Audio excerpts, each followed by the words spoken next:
नमस्कार दोस्तों, मेरा नाम है आशुतोष और आप देख रहे हैं डायनामिक इम्पल्शन। आज के इस वीडियो में हम बात करेंगे 30 अगस्त 2022 के करंट अफेयर्स की और ज्ञान को कभी भी छोड़ना चाहिए, इसलिए वीडियो को अंत तक अवश्य देखिएगा।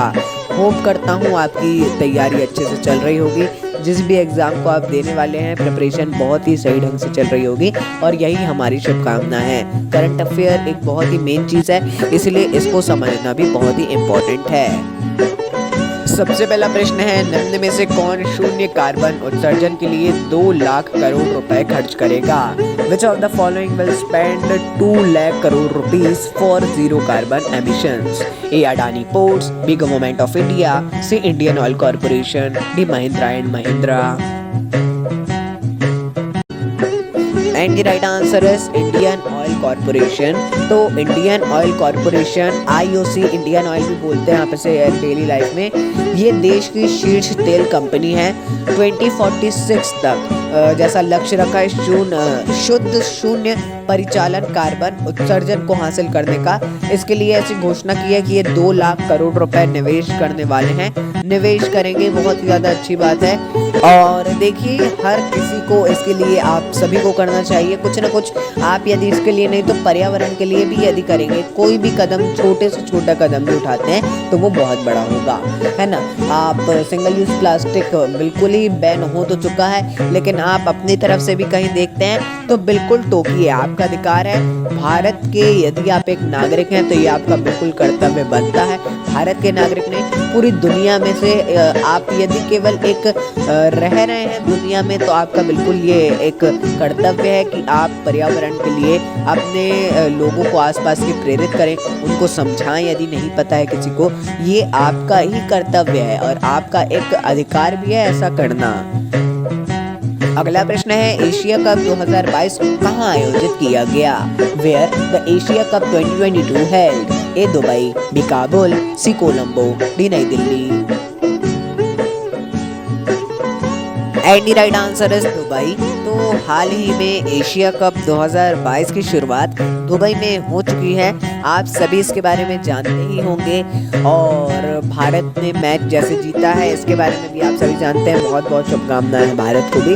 और पहले इसको श्रीलंका में आयोजित किया जाना था, लेकिन वहाँ के हालात देखते हुए ऐसी घोषणा कर दी गई थी कि इसको दुबई में स्थानांतरित किया जाएगा।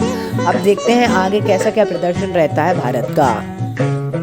अगला प्रश्न है, भारत का पहला 3D प्रिंटेड पोस्ट ऑफिस कहाँ शुरू हुआ? Where India's first 3D printed post office started? A. Thane, B. Chennai, C. Bengaluru, D. Mumbai. And the right answer is Bengaluru. तो देखिए, हाल ही में भारत का पहला 3D मुद्रित डाकघर बेंगलुरु में शुरू हुआ है। 3D प्रिंटेड है पूरा। 3D प्रिंटेड का इतना अब चलन हो गया कि क्या बताएं। एक ये पारंपरिक भवन है पारंपरिक भवन का जो खर्च आता है उसकी राशि का लगभग 1/4 इसमें खर्च हुआ है। सरकार धीरे धीरे इसकी बहुत ज़्यादा शुरुआत कर देगी, इक्विपमेंट्स वगैरह ले लेंगे एक बार, फिर तो वो हो ही गया, केवल मेंटेनेंस करना पड़ेगा। और 1/4 खर्च आ रहा है, 4 गुना कम खर्च आ रहा है, मतलब कि 3 गुना 4 गुना, तो एक बहुत ही ज़्यादा ये एक अच्छी बात है। अगला प्रश्न है, हाल ही में किसने स्मृति वन स्मारक का शुभारंभ किया? Who recently launched the Smriti Van memorial? A. Amit Shah, B. Kishan Reddy, C. Bhupender Yadav, D. Narendra Modi. And the right answer is Narendra Modi. तो प्रधानमंत्री नरेंद्र मोदी गुजरात दौरे में थे। उन्होंने कच्छ जिले के भी भुज में स्मृति वन स्मारक का उद्घाटन किया और इसके अलावा उन्होंने 4400 करोड़ रुपए की परियोजनाओं की शुरुआत की है, बहुत बड़े लेवल पे। खाद्य उत्सव भी था, हमने प्रश्न भी लिया था, और अब उन्होंने 4400 करोड़ रुपए की परियोजनाओं की शुरुआत की है।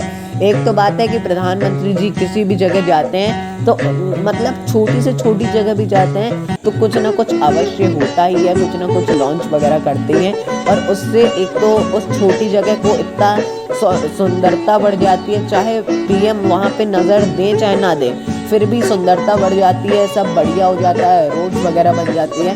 फिर भी ज़्यादा दिन तक नहीं चल पाती रोड्स, लेकिन फिर भी एक बहुत ही अच्छा होता है। अगला प्रश्न है, हाल ही में किस राज्य को दूसरा रेलवे स्टेशन मिला? Which state got the second railway station recently? A. Assam, B. Nagaland, C. Arunachal Pradesh, D. Sikkim. And the right answer is Nagaland. तो देखिए बहुत ही ज़्यादा इंपॉर्टेंट क्वेश्चन है। नागालैंड को 119 साल के अंतराल के बाद उसका दूसरा रेलवे स्टेशन मिला है। अभी तक पूरे नागालैंड एक पूरा राज्य है, केवल एक रेलवे स्टेशन में चल रहा था। 1903 में वो भी रेलवे स्टेशन मिला था और अब जाके उसको दूसरा रेलवे स्टेशन मिला है। बहुत ही ज़्यादा बड़ी बात है, बहुत ही ज़्यादा इंपॉर्टेंट क्वेश्चन है। पूरा जान लीजिएगा अभी तक क्यों नहीं मिला, क्या है, कैसी जगह है, वहाँ पे रेलवे ट्रैक्स कौन कौन से हैं, कैसा क्या है, कौन सा जोन लगता है, ये सारी जानकारी आप रखिएगा। अगला प्रश्न है, हाल ही में किन उत्पादों के निर्यात में 146% की वृद्धि हुई? The export of which products have increased by 146% recently? A. मसाले, बी. कपड़ा, बी. सी. दवा, डी. स्टेशनरी।